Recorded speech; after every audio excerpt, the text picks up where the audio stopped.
Yes, and I respect that. But my client has a championship to contest. So if you want our participation, I'm afraid the concessions are mandatory. Yes, that's fine. Get back to me when you can. Goodbye. No one ever just signs the contract. Anyway, thanks for coming by on such short notice. I just needed to cover a couple of quick things with you before you race. Firstly, as requested, is a copy of your contract. It's a rolling deal. However, the team reserves right of termination if you fail to meet performance standards. You're second driver for now, but work hard, hit your targets, and I'll be able to sweeten the deal. I'm also looking to get you into some invitational events throughout the season. The experience and exposure from these will be great for your image. Plus, you'll get to drive some nice historic cars. Now then, go get ready for the next session, and good luck. Hey guys, and welcome to my first episode of my F1 2017 career. As you just seen, we've joined the Sauber F1 team. We are the second driver at the moment. And a little luck even out of vehicle management. We've only got 4 engines and gearboxes throughout the season. Otherwise, we will be getting a few penalties, and we don't want that, do we, really? Welcome to Melbourne, where the practice session is about to start for this weekend's Australian Grand Prix. The pre-race talking is over. Now it's time for the drivers to show their worth. Anthony Davidson is here as usual to help take us through the action. And Ants, I've seen some questions on social media and other places about this current crop of F1 cars and why they're so much faster now, despite being significantly heavier than the previous generations of machines. Take us through that one. I'd be happy to, Crofty. And simply put, it's a matter of grip. Now, that comes from 2 sources. You have what we call mechanical grip, which comes from the surface of the tyres sticking to the road. And these tyres are significantly wider now when compared to previous years, so they have the potential for more mechanical grip. Then you have the downforce, of course, which pushes the car into the road as the air moves over it, thus generating grip. And these cars have about 20% more downforce, which is more than enough to overcome the added weight. Morning, it's Jeff here. I'm looking forward to working with you as your race engineer. Hope you've had your coffee, because we have a lot of work to do today to get ready for the season ahead. We're ready to fire up the car. Why not head out and get a few early laps under your belt? Well, as you can see guys, there's a few different things we need to do during practice.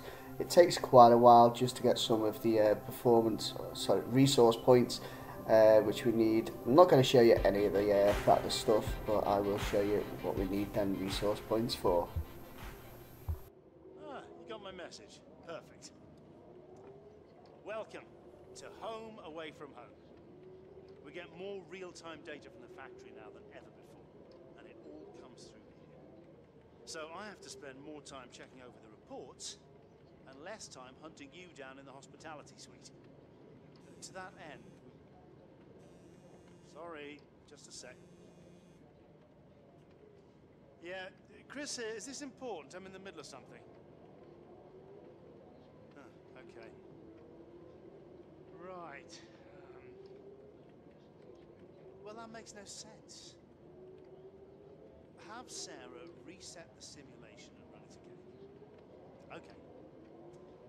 Sorry about that. As I was saying, we've set up a desk for you at the front here. You can get onto the network from your laptop, so make sure to check the R&D screen regularly.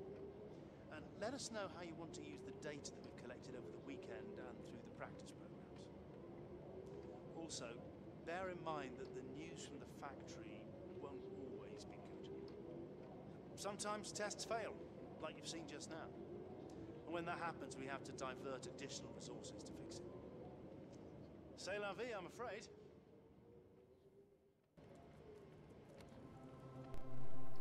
So let's have a little look at our research and development, guys. We're bottom of the leaderboard, obviously, because we are with Sauber.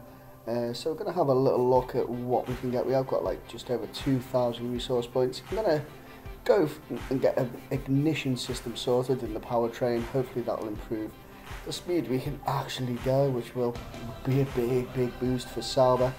And I was considering chassis or aerodynamics. I've gone for the chassis though. Going to get the central under tray even, get the weight reduction there, which will make us lighter with the extra power as well. Definitely improve the car. I had a look at a few other things, you know, with the chassis, and don't have enough points to get any of that, and then same with the durability, which will definitely help with trying to keep them engines and gearboxes in good condition. Hey, looks like you've got a bit of rivalry going on out there. This is good. Gets people talking about you. Just make sure you outperform them, okay? So we have ourselves a rival, guys. It's our teammate Marcus Ericsson. Thought it might have been. I had a funny feeling. But we're going to have to beat him in qualifying and in the races. It's basically a shootout. First to 30 points will win the rivalry. And good luck, Marcus. I'm coming for you, buddy. Welcome to Melbourne, where qualifying for the Australian Grand Prix should be getting underway shortly. It always looked like the kind of track that asks an awful lot of the rear tyres, such as the frequency of low-speed exits. No matter how good a driver is at managing their throttle application to limit rear slip, they can't always overcome a car that's inherently bad at looking after its rear tyres. Here we have a lot of low-speed corner exits, which means a whole load of energy, heat and tyre wear. Well, here we are, guys, in Q1. I've decided to go out pretty early in the session. I know a lot of people who do the career modes go out a bit later, but I thought, clear track, get myself out there and get ourselves that lap time. So as you can see, we're in the max fuel as well, so we can't complain that we're not giving it at all. And pretty well there through the first couple of corners, get that DRS open and shooting down at that straight. There is another car ahead of us, hopefully it doesn't hinder us too much. I think it's Van Dorn as well who's ahead of us, so it's I'd say reasonably similar car ratings wise, driver wise. Of course I'd say I'm way better, but that's me talking. Just taking them corners nicely there. Should have really gone a little bit more onto the curb, but we'll get to that. We'll get better as we go on. For those who might complain, yes, I know I've got the a little bit of 3D graphics going on there, helping me tell when to come up to the corners and slow and that. That's basically just because I'm, you know, pretty new at the game. I'm not an expert by a long shot, guys. Love racing games. I've played F1 in the past, but I don't really know the courses that well. Yes, I do watch them on the TV, but I don't really pay attention to what corners what and where it is on the track, to be perfectly honest. So that's why I've got these out. I will probably take them off eventually, sometime through this season or into the start of next season. But we're finishing our first flying lap, guys, crossing the line, and I think that's 6th place, second place on the leaderboard, but still a lot more cars to go behind us. And as you can see, we do actually qualify for the Q2, get into 13th place, where our teammate Marcus, terrible Marcus, down at the bottom in 20th. Not good for you, buddy. Great for the start of the rivalry.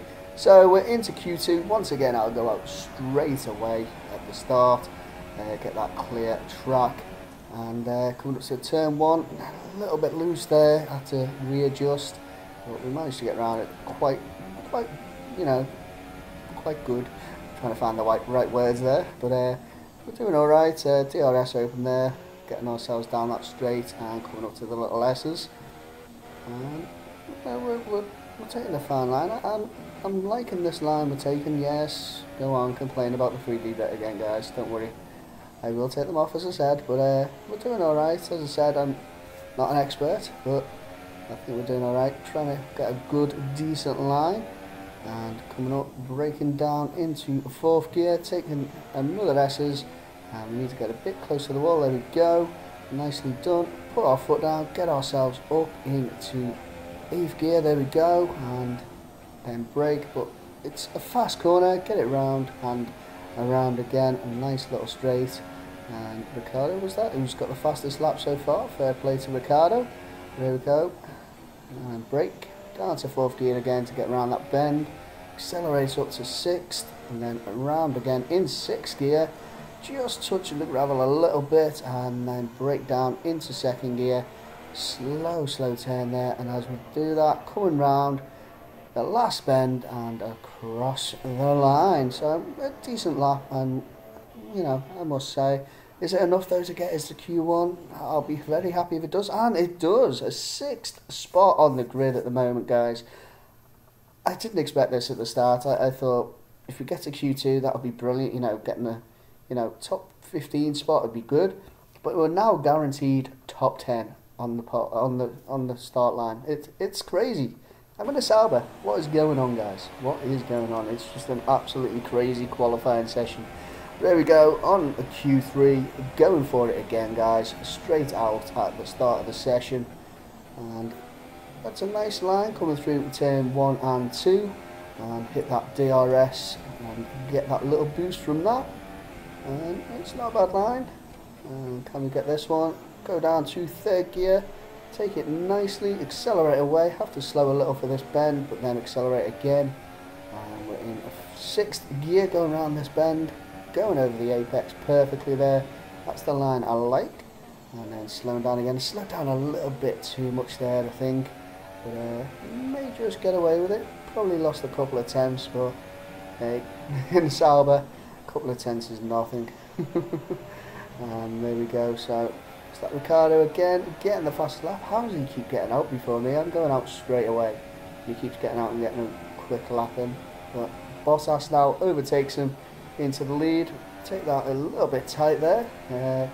Could have been a bit of a better line, but wasn't quite. And nice acceleration on the straight. 8th gear, brake down to 4th again to get around these bends. Up again to 6th gear and then back down. Oh, it only go down to 5th this time. It was 4th in the last one, so maybe got a little bit quicker there. And only down to 3rd on the slow bend. So getting a bit more, you know, pacey trying to get around these bends. So there we are, coming across the line, and at the moment it's P4, but we'll find out a little bit later how we do. But I got a little restless sitting in the garage waiting, guys, I'll be honest. Went out for another lap, coming across now. Well, as you see, session complete. We're going to cross the line. What is it going to be? Let's wait. Come on, tell us where we are. And it's P6, guys. How on earth are we in P6? We're in a Sauber in P6. This is ridiculous. But anyway, that's the story of qualifying, guys, for the Australian Grand Prix. Hopefully you've enjoyed it. If you have, smash that like button for us and make sure to come back tomorrow for the full race. I'm sure it'll be an absolute humdinger. Anyway, bye guys.